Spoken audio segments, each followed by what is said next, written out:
Hey, Tessa Brown, Dana Bryant, how the hell are you guys? Oh, Good, thank you. great. Doing fantastic. It's sunny, and I'm excited to talk T Swift. Oh yeah. Nice. Dana, you ready? Oh yeah, I've been looking forward to this for like a very long time. Yeah, I came prepared. I, I was so excited that when okay, so I reached out to Dana maybe like 2 months ago, and I just said, Dana, no, it was when you came by to pick up your sweater, right? Yeah.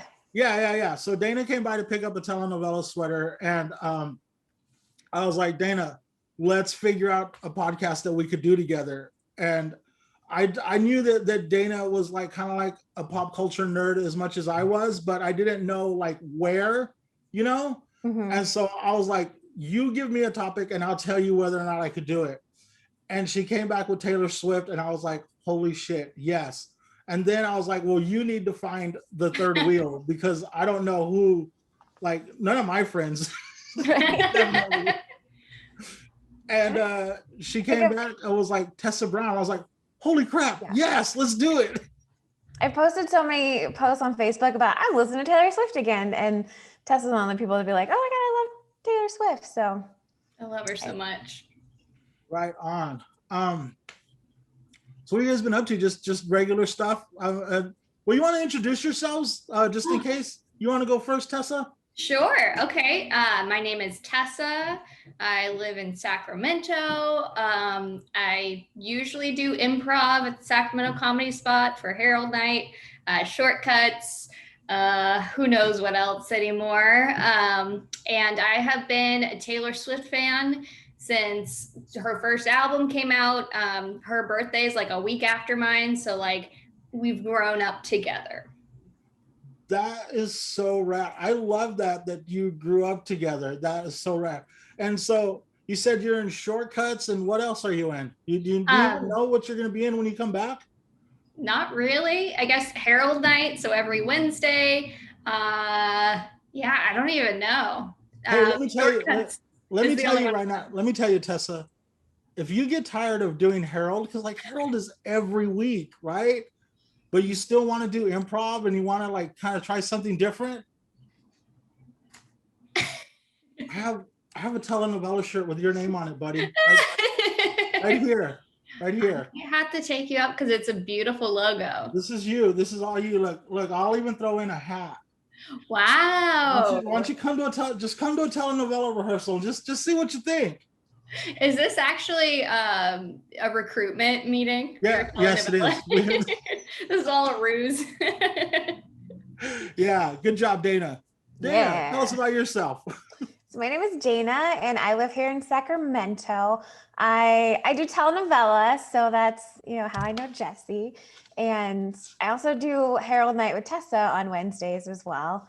During the pandemic, I've been hosting a couple shows with the Sacramento Comedy Spot Live, so that's fun.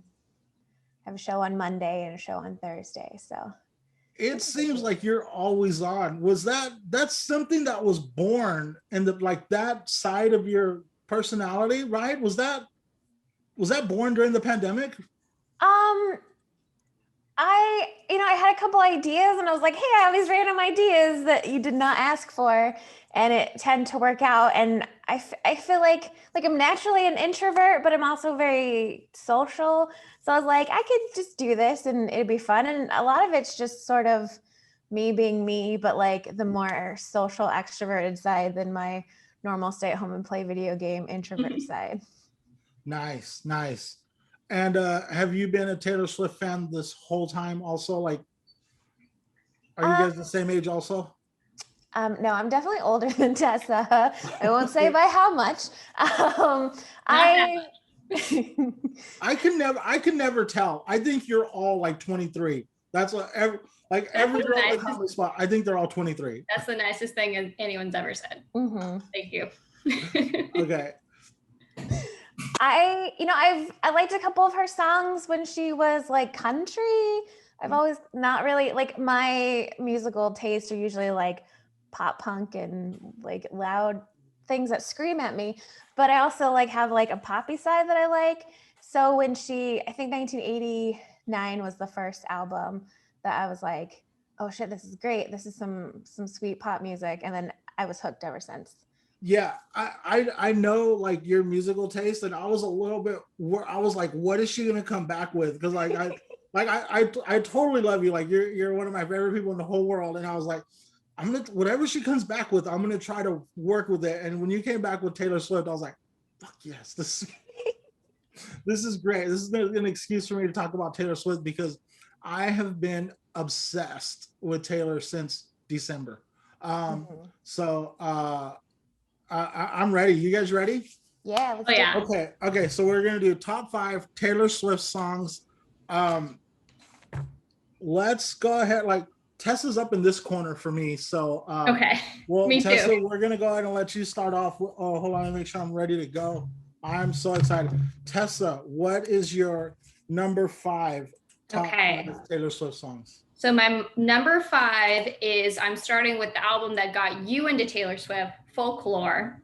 So that, first of all, before I even get into my pick, that entire album is just it came when we needed it most, and it's just, that's one where you can listen to it from start to finish, and there's no songs you skip. You just keep going through it, the whole thing, and it's such a good just example of how she's grown and where she is now.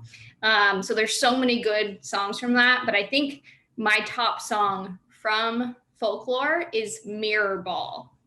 Mirror Ball. And that was very hard. Runners up, I have to say, Invisible String and August, and oh God, what is it called? The Last American Dynasty. Oh yeah. Which I love that song too, but I think Mirror Ball is the one I always go back to. Okay. All right. Mirror Ball. Hold on. Dayna, what is your number 5? Okay, so before I do my number 5, my approach for my list in general, I realized very quickly that I needed to just pick one song per album, like, because otherwise half my list would be like Reputation, because I love the heck out of that album. So I started with, let's pick one per album, and then once I have that, pick the 5 out of that bunch and order them. I even made cards because I have these lying around for my shows. So my number 5 is from the album that really got me into Taylor Swift from 1989, and I picked the song Wildest Dreams. Very good. I love that song so much. I think I love the visual of it and the idea of looking at, something that's over and just being like, just remember me in your dreams. There's some parts that are a little sexy. It's I like the different mix of emotions. I used to listen to this album a lot when I was commuting once a week into the city. And even though like she mentions the city, and to her that's New York, to me that's San Francisco.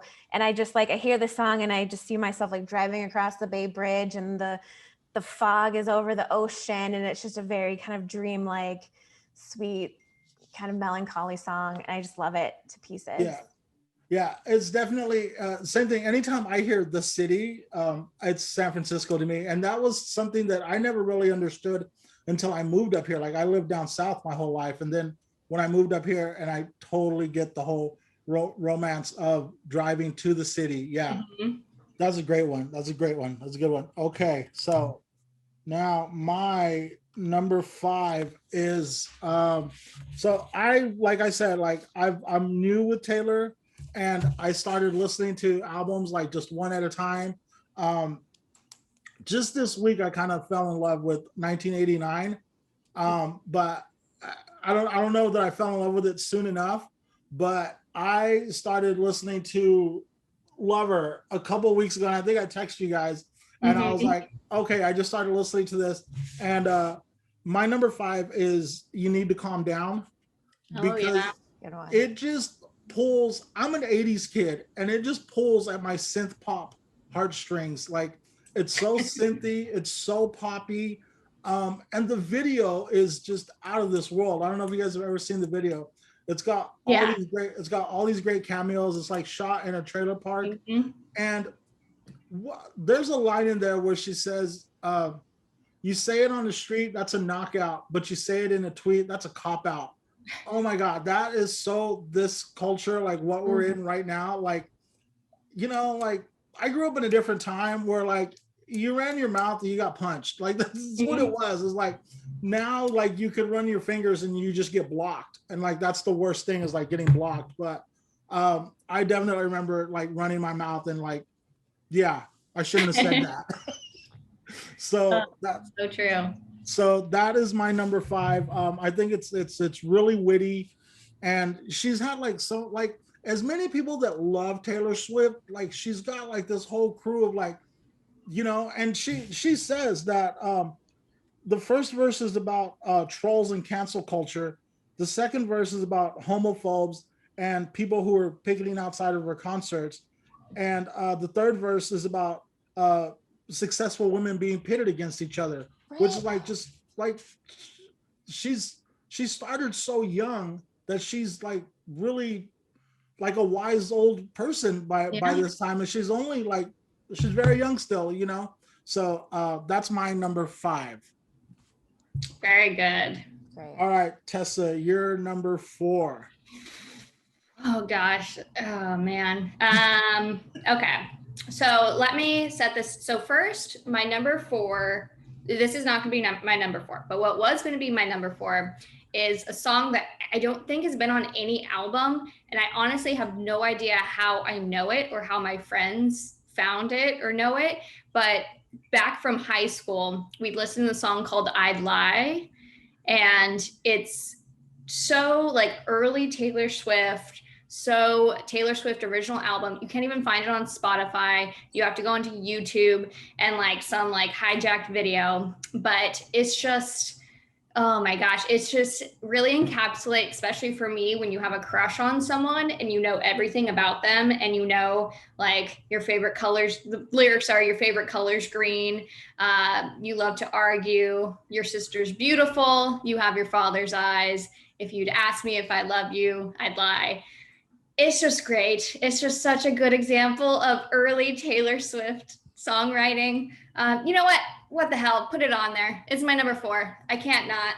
And it's just, I have so many memories tied to it because my friends and I, Allie Berta, you know her from the Comedy Spot. She's a bartender and improviser. I've known her since we were like 3rd grade. And we would always she'd have CDs in her car and we'd just drive around in high school listening to like our favorite Taylor Swift songs. And that was one of them. What was it called again? I'd Lie. I'd Lie. I have to check that out. Yeah, and so that's like some bootleg Taylor Swift stuff. You can't find it. It's nothing. No, you can, and I hope she does it as part of like her remastering because it's such an underrated song and it's just it's beautiful. Yeah, and then that's the thing is like remember back in the day, like and then I like those types of songs would end up as like B-sides on singles. Yeah. Like you'd go buy the CD maxi single and it'd be like the main song, like a remix, an acoustic, and then this song you never heard of, and they were always brilliant songs. They're like, so why good. isn't this on an album? Yeah, why isn't this the single? That's always crazy. Yeah. But then that's also like, God, this is they could just toss this out as a B-side. Like they're not using this to leverage sales. They're not using this to leverage Billboard. That's crazy. I always love when a song is like better than the single and it's one of those hidden gems because like that just means that like it's worth going out and finding the stuff that is on the radio. For sure. Do you guys still are you guys like stream only, or do you guys still own like physical stuff like cassette? No, you definitely don't own cassettes, but like not cassette CDs or anything.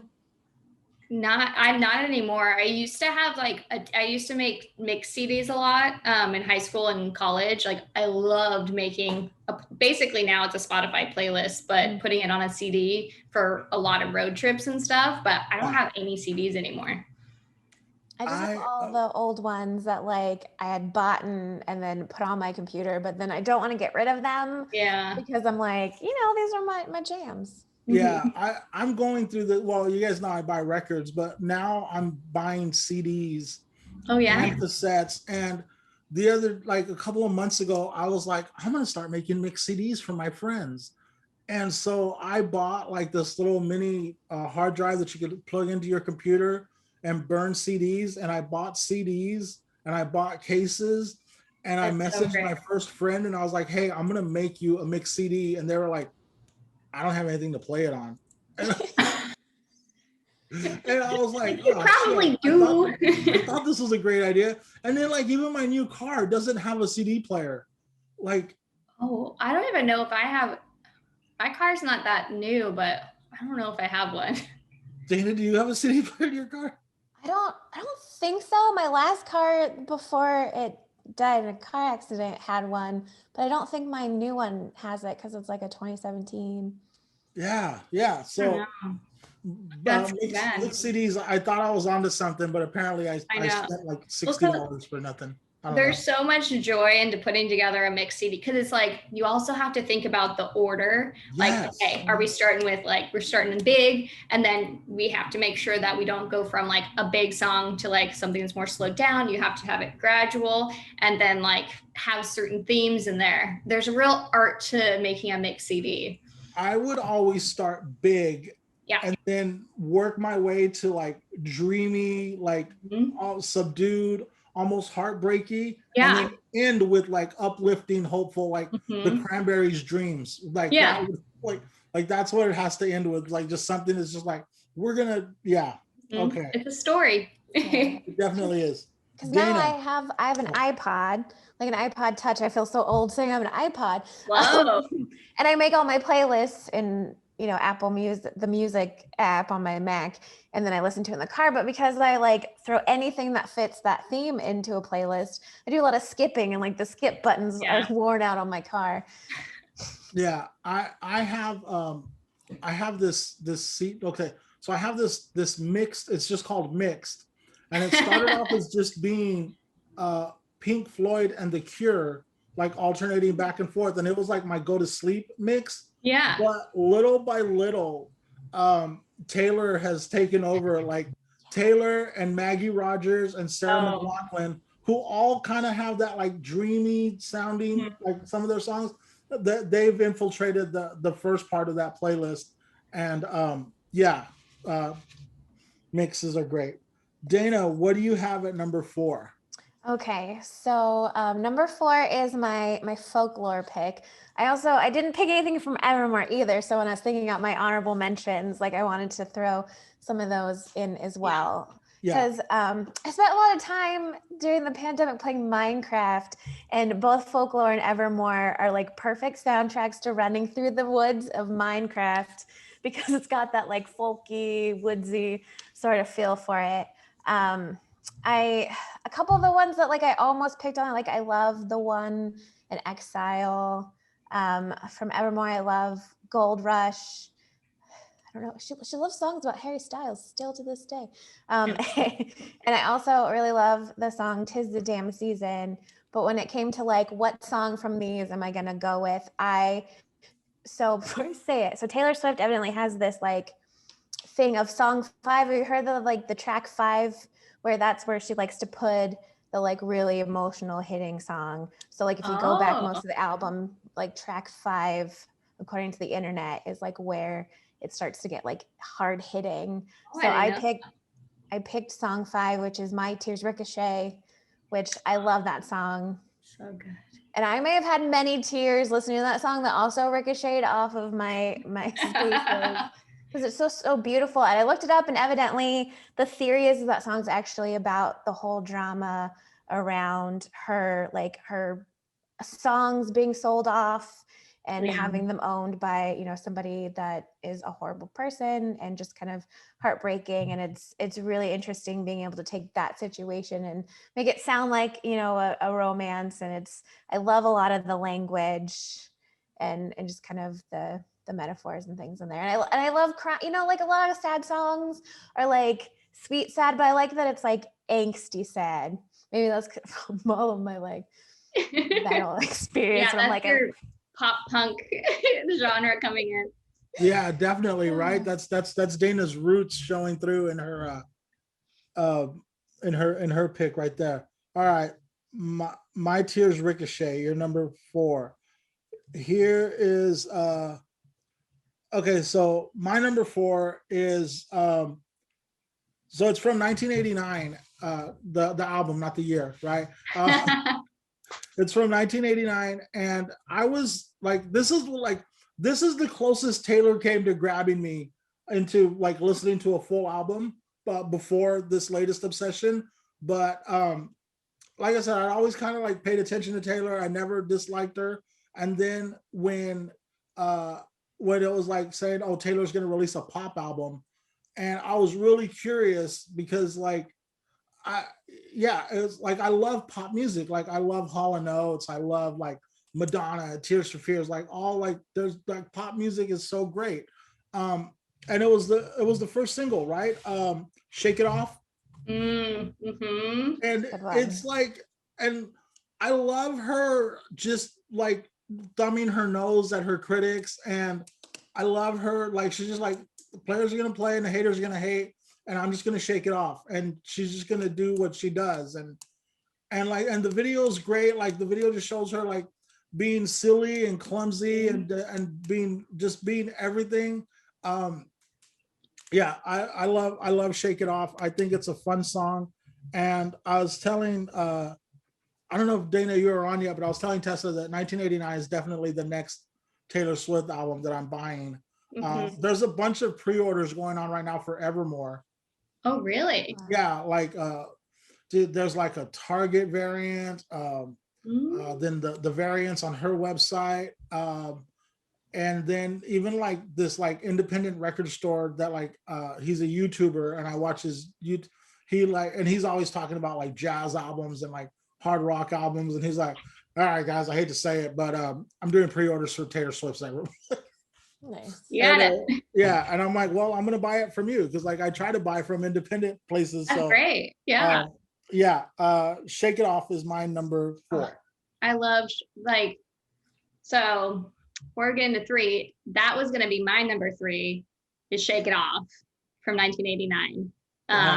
Should I do, I'll do something else. Whatever you want to do. Whatever you want to do. Are you ready?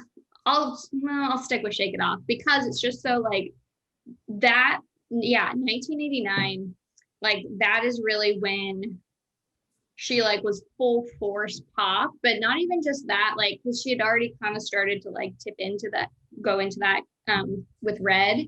But I think 1989 to me was like an album that she wanted to like an album that she wanted to put out. And like 1989, that resonates with me because that's the year I was born too. It's the year she's born. That's why it's called 1989. And Shake It Off is just, you can't like even just say it's stuck in everyone's heads now. Like Shake It Off, like it's just so good. And it seems cheesy and it seems like kind of silly, but that's like the great part about it because it is, but it's also so catchy and so well put together in terms of giving the middle finger to her critics. And then also just like a fun dance song. And I think she just nailed it. Yeah, I read that sax loop that the engineer spent like 10 hours like getting it just right. Wow.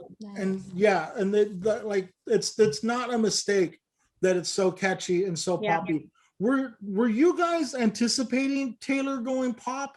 Like, was it something that you saw coming? Like, what was your feelings towards that when it happened? Do you remember? I mean, for me, I feel like it was sort of, you could see the progression that way. Yeah.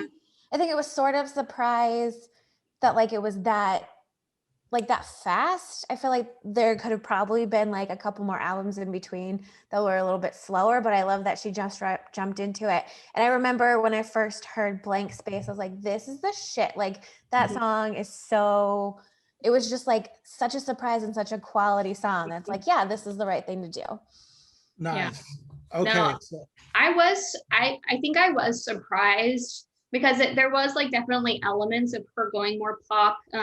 Even like with Speak Now, that album was already starting to be a little bit more poppy. But I think, once she made that full shift, it was like, whoa, why is like the American Country Association, associations to like inviting her and nominating like this album when it's like in no way country anymore. And like they continuously are doing that. But that's, yeah, I think where it was like, okay, this is different. And honestly, at first, I kind of didn't like it because I was just used to her more like country-ish, country pop. But now it's just like shows how she's developed as an artist and how I've developed as a listener. Where is Taylor from? Like, where does she grow up? Like, what region? Is she like from a country region? Like, is she like from North She's Carolina? from Pennsylvania originally, but she did when she was a teenager move down to Nashville. Okay. Hey, and what is Taylor's middle name? Oh, I don't know that. I don't know that either. It's Allison. Allison. Yeah. I just happened to catch that yesterday when I was doing some research. Okay, we have our first crossover. Let's shake it off. All right, Dayna, what is your number 3? Okay, so my number 3 is my Reputation pick, which was so hard because like I love this album, and like I said earlier, like I could have done half my list with just these songs, but I held myself back. A couple of the ones that almost made it, like I love Endgame because I love Ed Sheeran. I think him and Taylor Swift are like kind of the same, very similar artistically. I love the song Gorgeous. It makes me think of things that I'm not gonna talk about. I love the song Dress. I find it very sexy, and you know, it's a fun alone time song. But my pick for Reputation is the song Don't Blame Me. There's so many things I love about this song. I think one, I love sort of that metaphor of like love as a drug, like kind of like this is my addiction, because I know that like I feel like when you get someone stuck in your head, like that's all you think about, and it can sometimes feel like a drug, and I've definitely felt that before. And I kind of like the idea of like you being addicted to love for the rest of your life, because that's really sweet. I love some of the sounds in here. There's some really, the timbre on some of the sounds in the song is just really cool with like, I don't even know what it is, but it just feels like, I don't know if like an organ or something that just kind of goes wah, wah. Like I love sort of the fun instrumentality in that song.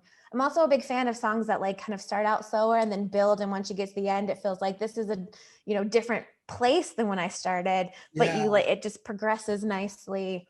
But probably my most favorite part about this song though is like I love to sing, so I do a lot of singing, but I don't sing a lot of Taylor Swift because like vocally she's just sort of like in one zone, and for me, like that I'm a belter and I like gymnastics when I sing, like it's really hard for me to do something that's just right here because I'm all over the place.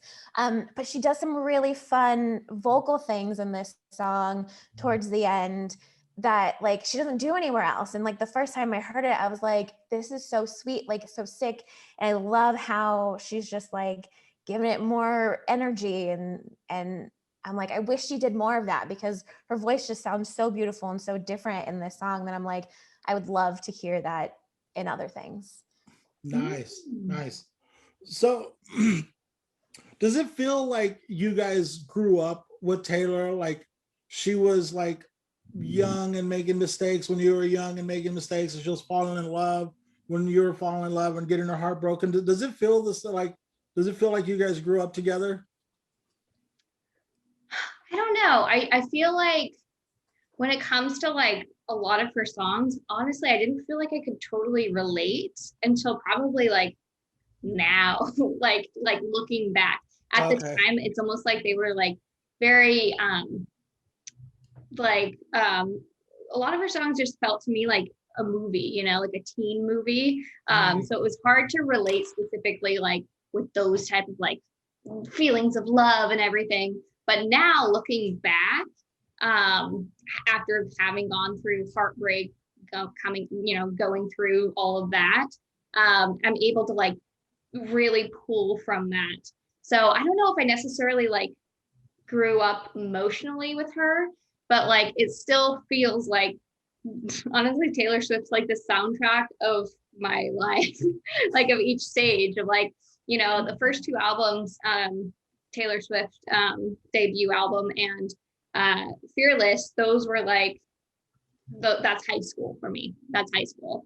And then like moving on, college, I feel like kind of like drops off just because like you're experiencing different things. But then 1989, so a lot of those in the middle kind of like didn't resonate with quite as much. But then 1989 really came out when like I was a young adult and like really like needed that. So I do feel like there's certain stages that definitely resonate. Right. I've said before where I feel like if there is any sort of emotion that you've experienced related to love, whether good, bad, indifferent, like there's a Taylor Swift song or three Yes. that will like tell you exactly what you've gone through. And I remember when I was putting together this list, I was like, okay, well, let's look at the songs I listen to a lot. And I was like, okay, I need to pick the songs that I love because I listen to them a lot because I love them and not because they remind me of like guys.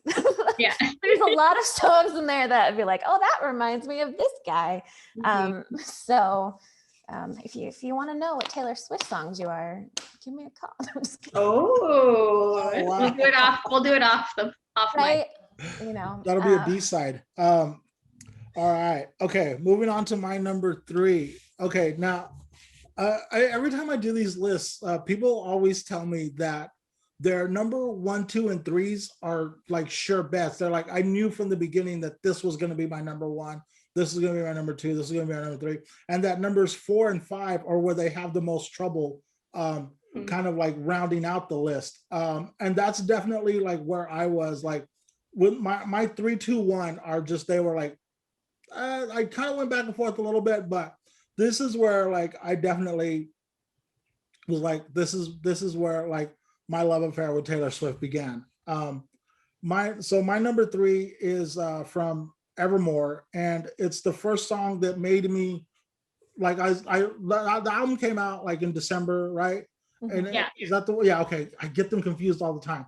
So the album came out like in December, and I think earlier Dayna said that it came out like right at the right time. Like I can't remember who said it, Tessa. but it was the album we needed at the time, right? And I was playing it and I was liking like every single song I was liking. And then when this song came out, halfway through it, I was like, holy crap, this is so good. Coney Island. I absolutely love Coney Island. And I don't know if it's because like I am a huge Bruce Springsteen fan. So I grew up listening to Springsteen and his romanticism of the boardwalk and Coney Island and the Eastern Shore.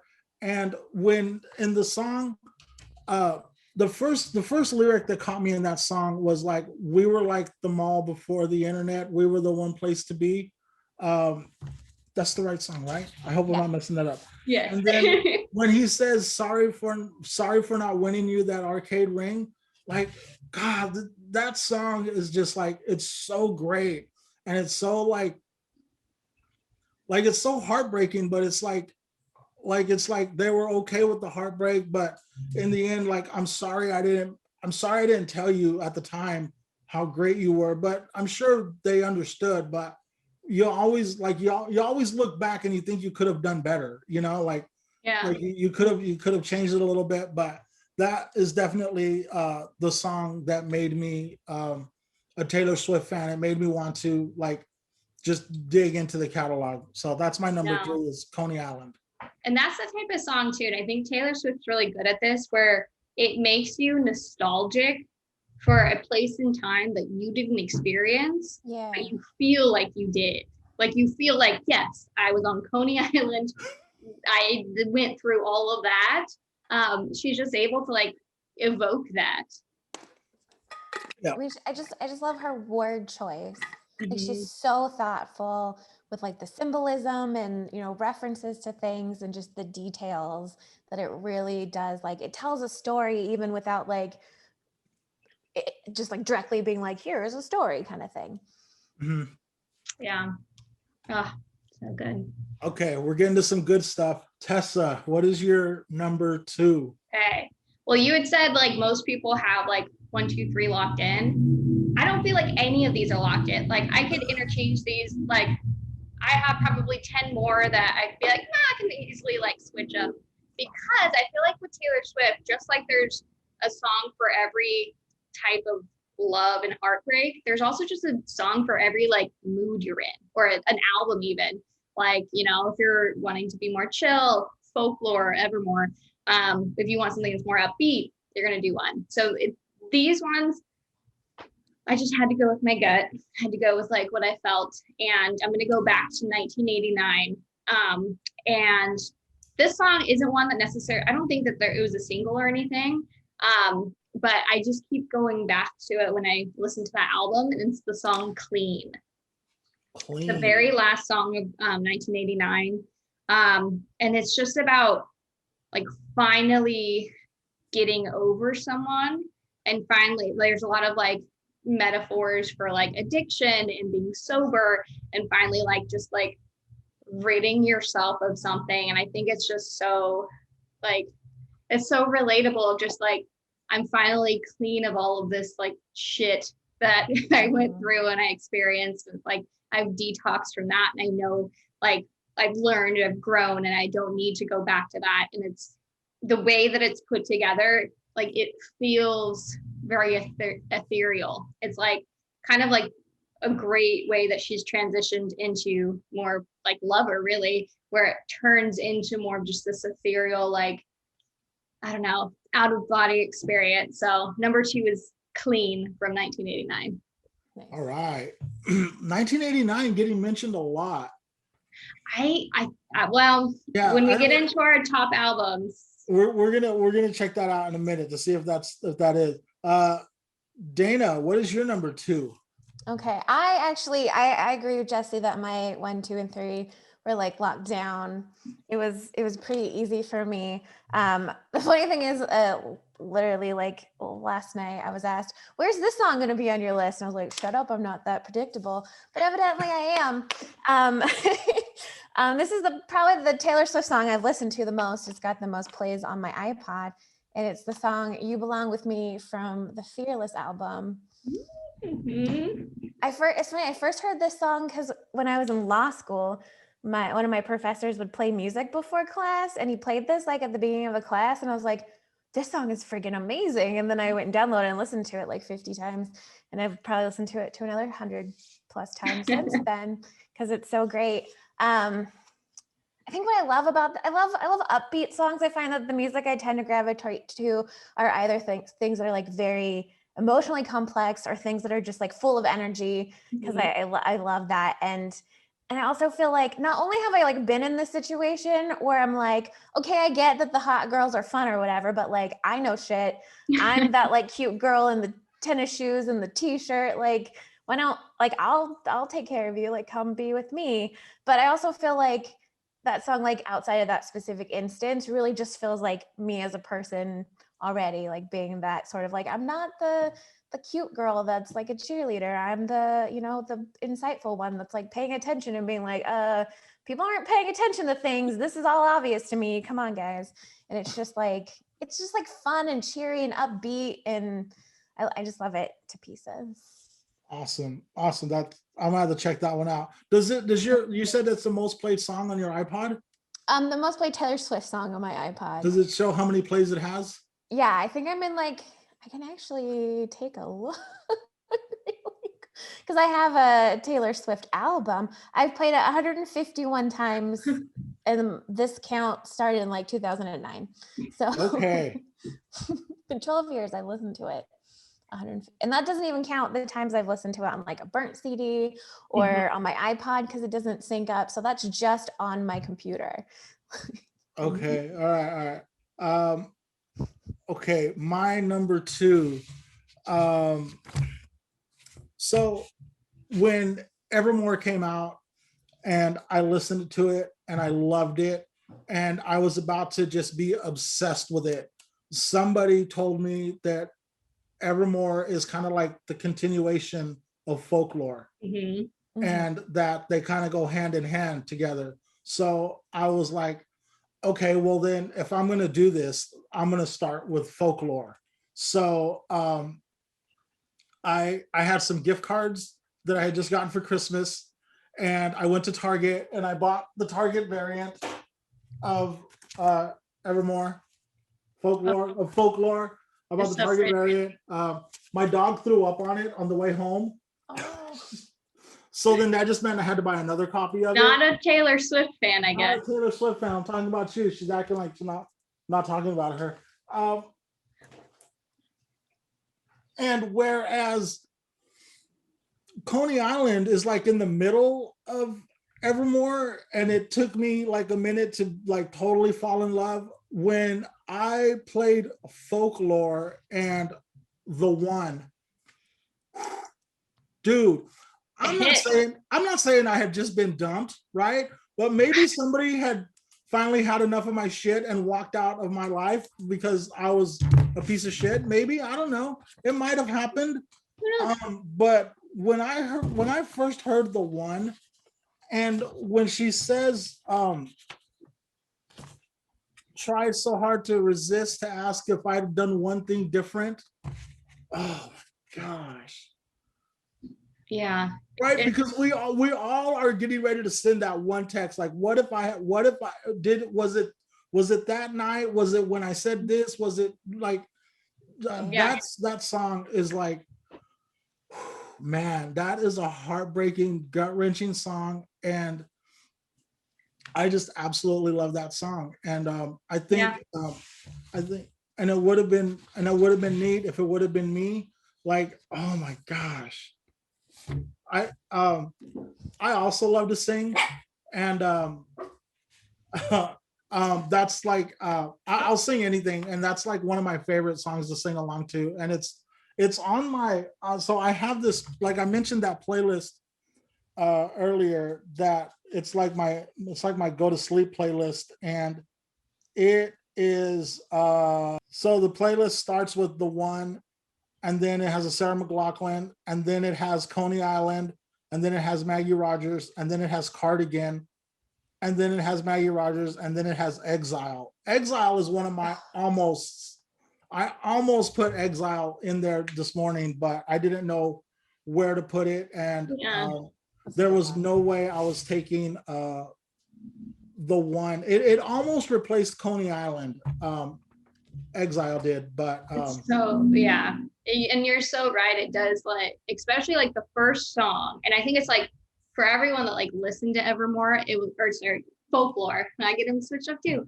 Folklore. It was like the first song where you're like, oh my god, Taylor Swift just came out with an album, and you hear that one, and it's just like, oh, like I need to, like, this is a lot, and it's like a matured version of the song. Story of Us from, I think it's from Speak Now, Story of Us, which is like also kind of, it's more of an upbeat kind of like the crossover pop to, or country to pop song, that has to do with the whole same idea of like, we could have been together, like it could have been whatever, but now, you know, that was the story, like we could have been talking about the story of us. This is like the more emotional version of that. It's like the more of like, I could have been the one, you could have been the one, like we had something happening, but nope. Yeah, I also like to another great line from the song where she says, I thought I saw you today, but it wasn't. Like, you know how like when you're just like when you're missing someone so much, like you're like, is that, no, it's not them. It's just like, yeah. Definitely a good song. And it was just like, I don't know, I always go through this, like, I know Christmas is supposed to be like a happy time of year, but like October, November, December, I always go through it. I always go through a funk. And it's so crazy because it's always like The Cure and Depeche Mode that like carry me through that phase. But this year it was Taylor who like just like carried me through that phase of the year. And that's my number 2 is The One. Okay. I know when I was listening to that album, like if I needed a good cry, like because The One is very, like the rhythm to it is very kind of slow, like it's kind of like in between like fast and slow. It's kind of like a casual tempo, but like there's this undercurrent of like, this is really emotional stuff, and like when it grabs you, you can just like I bawled so many times just listening to that song because I'm just like, there's just so much emotion here. And I love how she can empathize with past versions of herself with these last two albums to really write these songs about these loves that are like over or not real or somebody else's or whatever the like the motivation of them, and really like take a look at them from kind of a more mature lens and use metaphors and things to really craft something that's very beautiful. Okay. Yeah, very well said. Before we get into our number ones, I'll let you get ready. Tessa, when you're ready, I'll go to you. You said you and your friends were kind of going back and forth on like what some of their Oh yeah. But I went on Facebook a couple days ago and I asked people to give me their Taylor Swift top 5. So I just want to read a couple of people's top 5s that they put when I asked for top 5 Taylor Swift songs. Okay, let's see. Sarah Agamahati, who we all know and love, she says, I'll preface that I have only listened to Folklore and Evermore once through, so I have some catching up to do, but here's her top 5. We Are Never Getting Back Together, 22, Ready for It, Clean, and Blank Space. Let's see. I feel like Sarah's list had a lot of ones that were like so close content. They made them to the semifinals. Yeah. A good friend of mine from Bakersfield, Crystal Lozano, first started off with yes, and then she said, "The Last Great American Dynasty," "Cardigan," "Illicit Affairs," "This Is Me Trying." That's all she has. She loves Folklore. Folklore, yeah. Marco Caboti. Wasn't expecting his top 5. No. Was not expecting his top 5 Taylor Swifts, but he came with Don't Blame Me, Shake It Off, Fearless, Love Story, and You Belong to Me. Yeah, Marco's got a great list. Yeah, Marco is a really cool, interesting guy. I told him the other day, I was like, dude, as soon as this pandemic's over, you're coming over and we're drinking coffee and we're listening to metal all morning long. It's funny. One of my favorite things is when like loud, angry bands that I listen to do pop song covers. Oh, pop or punk goes pop. Yeah. So there's a couple really great Taylor Swift covers. A band that I like, We Came as Romans, does a great cover of I Knew You Were Trouble. They do some really fun guitar work in that one. There's a cover of Blank Space by a band called I Prevail, and it's definitely like that metalcore, angry sort of band, but like it's so fun listening to a song like that in that sort of genre. So if that's something that interests people, I would check those out. My friend Grizel Gonzalez in Texas said just 5. She goes with Everything Has Changed, Last Kiss, Enchanted, Red, and Style. Oh, so good. I love Everything Has Changed. I love Ed Sheeran. I love when they collab. Red is the only Taylor Swift song that I'll actually sing because I feel like I can get my words around it. And I relate to that so much. Over on Instagram, a good friend of mine, Shahada, says, all she says is Coney Island is fire. Also, I love Exile. A friend of mine, Kim Curran, who made that painting up there of Groove is in the Heart. You can barely see it. She painted that. She says that Back to December, Hours, Teardrops on My Guitar. Mm-hmm. And then another friend of mine put a Pink Floyd song because that's my friends for you. Okay, what do you got? Tessa, you said that your friends had some Taylor Swift songs. Oh yeah. Okay. So actually, I guess a little background. I have 4 best friends. So there's 5 of us. and I've known most of them from third or middle school. So we've stayed friends, and we have a group chat, and we are all big Taylor Swift fans. And again, a lot of it goes back to like the memories. So a lot of our favorites are actually like from the like her older stuff. So some of the and we also like ranked the albums that we love. But my friend Holly, her top 5, what'd she say? Sorry, albums. She gave me out. She said, this is just off the cuff, no order in particular. Stay Beautiful, All Too Well, Treacherous, Hey Steven, and My Tears Ricochet. And then my friend Melissa, who lives up in Washington, her 5 are in no order. Mine, All Too Well, Shake It Off, Invisible String, and Lover. My friend Catherine came in and she said, did she give us her tops? I don't know if Catherine did. But Allie Berta, Yes. she came in and her song, and not in any order, Mary's Song, which is from I think the first Taylor Swift one, Sparks Fly, Stay Beautiful, All Too Well, August, Hey Steven, Clean, and Mirror Ball. Wow. Yeah, so those are their tops. I'll have to see if I can find Catherine's, but so that's what they came with. But again, all of us have a connection to that first album, Taylor Swift debut. You said you also just ranked your top 5 Taylor Swift albums? I ranked all of the albums. Okay. Do you want, since we're getting ready to go on to number 1, do you want to tell us what you have there? I would love to. Okay. Number 1 album at the top for me is Taylor Swift's debut album. The first one, I can listen to it start to finish. It's just, to me, that's just like nostalgia. That's childhood. That's everything in that album. It's still country. I was never like into country. I was like, thought I was alternative and like into indie pop, like music and stuff. But like that one was just, it's just so fun. It's so light. It's so like heartfelt.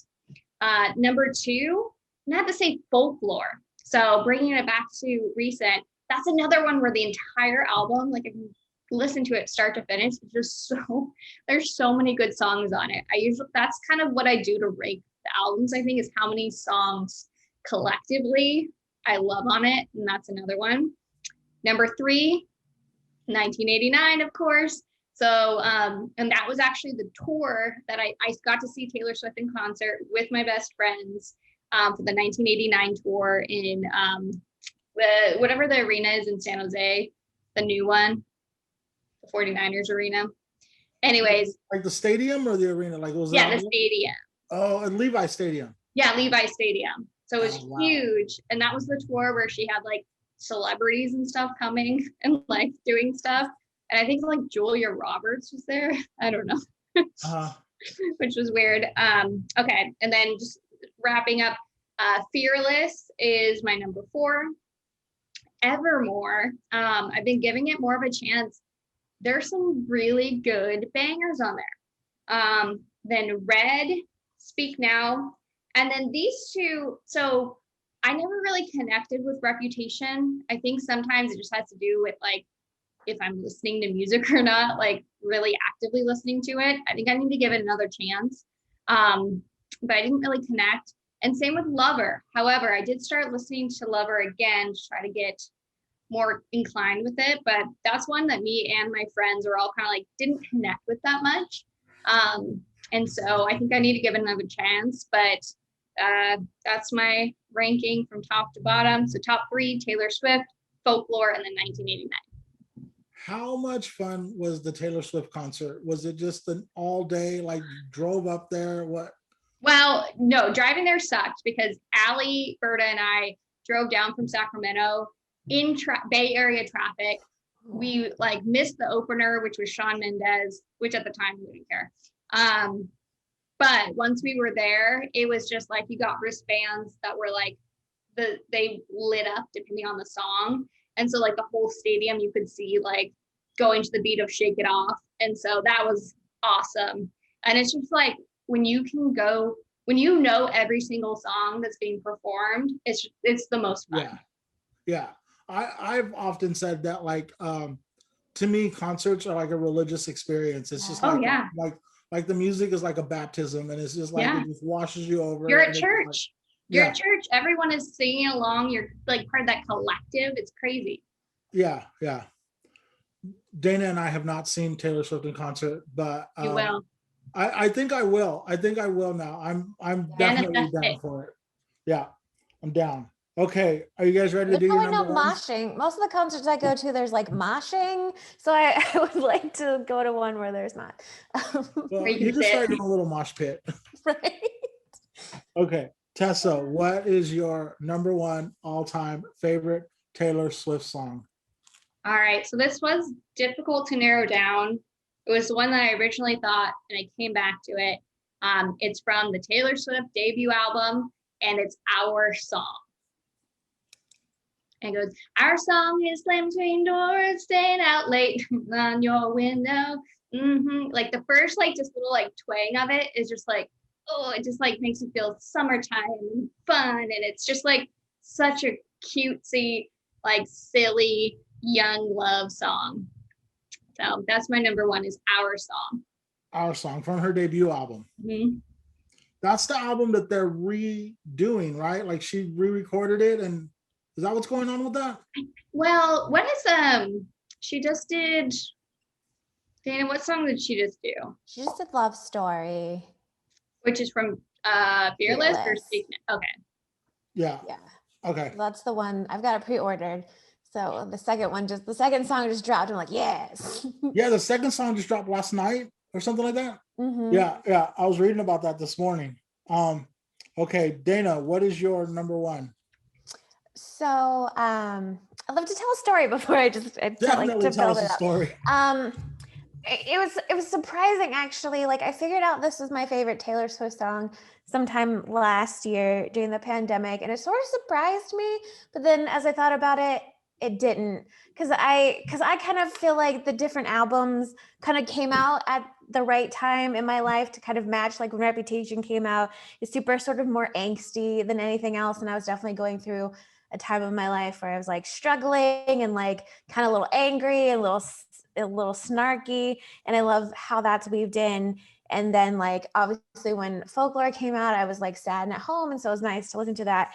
But I remember when Lover came out, it was such like this breath of like happy freshness of just like there's just joy. Even the songs that are like sadder have more like a joy to them.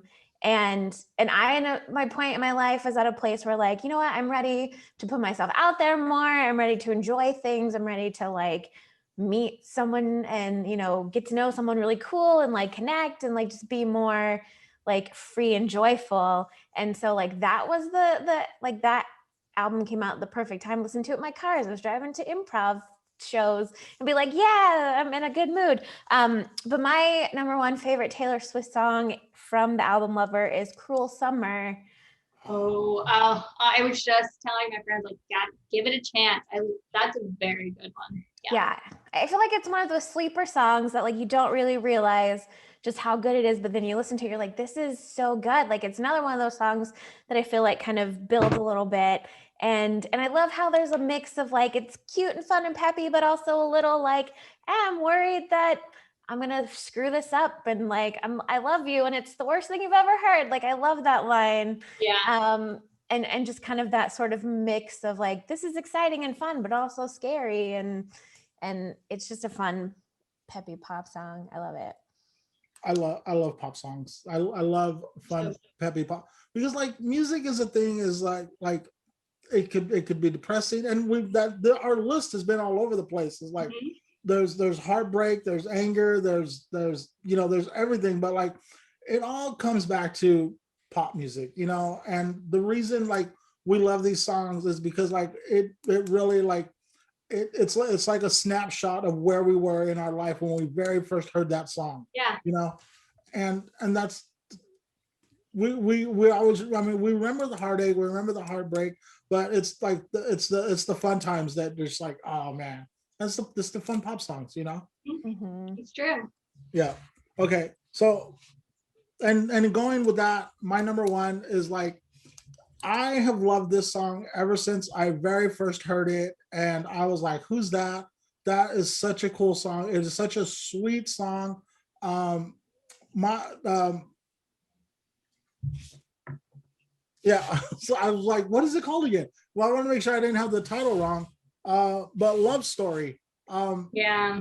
Like you can't, anytime that song comes on the radio, and then like this new version that's out right now, um, she does this thing like in the first, like about a third of the way of the song, about a third of the way through the song, she does this thing. She's all, and leave this town for a little while. Ho ho. Like she just does this ho ho, and it kind of like the song just starts bouncing at that point. Mhm. It's just like this beautiful story. It's like we were on a balcony in summer air, and then when the boy comes back and says, "Marry me, Juliet, you'll never have to be alone. I love you," dude. I like. I cannot tell you how many times I'm like just driving down the road. That song comes on. It has been on like every road trip playlist I have made since like 20. When did it come out? 20. Oh, when did that come out? I don't. But since that song came out, since that time, it has been on every road trip playlist I make, and uh, it just puts me in the best mood. 2008. Yeah. Okay. 2008. I remember where I was. I was in Bakersfield still. I was working at a job I absolutely hated, and but that song is just such a great song, and it just puts me in such a good mood. Um, it made its way to the very beginning of that playlist. I just didn't want to say anything right now, but that good night playlist that I have, Yeah. it is the first song on there. And then the second song is another great pop song. Oh, I love. Torn. Oh my God, that song is so good. Oh, that's a good one. Yeah. So it goes from Taylor Swift's Love Story to Natalie and Bruglia Torn. And it's just like these two great pop songs. And then it slides into like, and I think like earlier we said, like when you make a playlist, you want to start off with like, so when I look at my top 5, I start off with You Need to Calm Down, which is catchy and pop. Yeah. And then I go to Shake It Off, which is all attitude. And then I go Coney Island and The One, which is heartbreak. And then I'm finishing it with Love Story, which is just. That's beautiful. That's a beautiful. We're just along for the ride. And it's a beautiful ride if we just realize that like the heartache and the sadness is just a part of the ride that like makes us strong and ready to really enjoy when it is going good. So that's my number one. Okay, now we have a really hard task of what are we gonna, and I'm gonna let you guys do the heavy lifting here. I'm not normally I have a lot of like, well, this should be this, it should be this. The only song that got mentioned twice was Shake It Off, where I had it at number 4 and Tessa had it at number 3. Mm-hmm. So normally when we do these top 5s, when we zero in on the final group top 5, we'll always start off with the songs that got mentioned twice. Shake It Off gets mentioned twice. Is that a song that you want to see stay in the overall top 5? I mean, I think that's a really solid song. I mean, it didn't make my list, but it definitely like is a song that I listen to a lot. I may or may not have my own interpretive dance that I do in my kitchen because, you know, it's such a fun dance. Then we're not gonna put it in, we're not putting it anywhere on the list now, but we're putting it in the list. In the bucket. In the bucket. Now, when we talk about like just these other songs, another song that got mentioned a couple times, not just on our list, right? But when we started talking about our friends list and the list from Facebook, Clean came up a couple of times. Our song came up a couple of times. You Belong With Me came up a couple of times. I think You Belong With Me. So that switched between with my number 1. Oh, really? Mm-hmm. And that was on Dayna's list. Yeah. Right. And and Dayna really like her pitch for You Belong to Me was really heartfelt. It's a great Okay, one. then I'm okay. Okay, so then You Yeah. Belong with Me is going to be on here somewhere. The great thing about this top 5 list, we can't go wrong. It's going to Okay. be right. At the end of it, it's going to be correct, no matter what it makes it on there. All right, now do you want to put Clean on there, or is Clean too moody? I don't know. It might be. I would almost argue that Clean is not moody enough. It's it is. Yeah, I wouldn't say. I think Clean is a great song. I don't necessarily know if it would go in like an overall top 5. Okay. For like that would resonate with everyone. Resonates with me. Gotcha. I don't know. What about Our Song?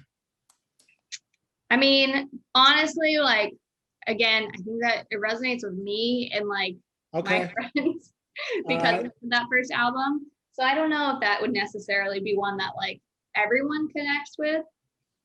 Okay, all right, I'm just gonna start throwing out some names that are on here, some titles that are on here. Mirrorball, I'd Lie. We said no to Our Song, right? Did we say no to Our Song yet? I think we should say no. It was my pick, but I think no. Okay, we've got. I definitely think that we need a folklore song on here. We do. We do need one folklore. I think the one that got the highest was The One, and I feel like that's a really solid one to go on the list. The One. Okay, The One. We've got room for 2 more songs. What do we have so far? We have Shake It Off. We have Shake It Off. You Belong with Me.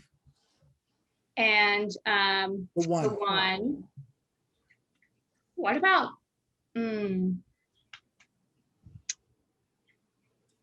See, we got 3, and then it's just those last 2, like you said. It is hard. I mean, I think Love Story would be a fun one to put on there. I was about to make my pitch for Love Story. Okay. Let's do Love Story. We anything from go ahead. Lover or Reputation that we think? I mean, I love both my picks, so I would put either of them on there, but I seem to be more of a fan of those. I don't let go that we have to be let go of having to be well represented of all of her albums. Like let go of that and just go with what you absolutely love. Like if this song came up and you were in the mood, you weren't gonna skip it. There's no way you would skip this song. Or if the party was kind of dying down and you needed to give it a jolt, or you needed to console a friend who was just broken up, let it be one of those songs. We've got Love Story, The One, You Belong with Me, Shake It Off. We still have out there Wildest Dreams, My Tears Ricochet, Don't Blame Me. Oh, Wildest Dreams. Cruel Summer, Wildest Dreams. Dayna, how do you feel about Wildest Dreams? I mean, I love that one. That's a great one. Do we want to make that our 5th song? I think that'd be a good 5. Okay. To give some kind of universal appeal. More of like this is how I feel of Wildest Dreams. It's like now, how do we want to rank these? We've got 5 songs. We've got Love Story, The One, You Belong with Me, Shake It Off, Wildest Dreams.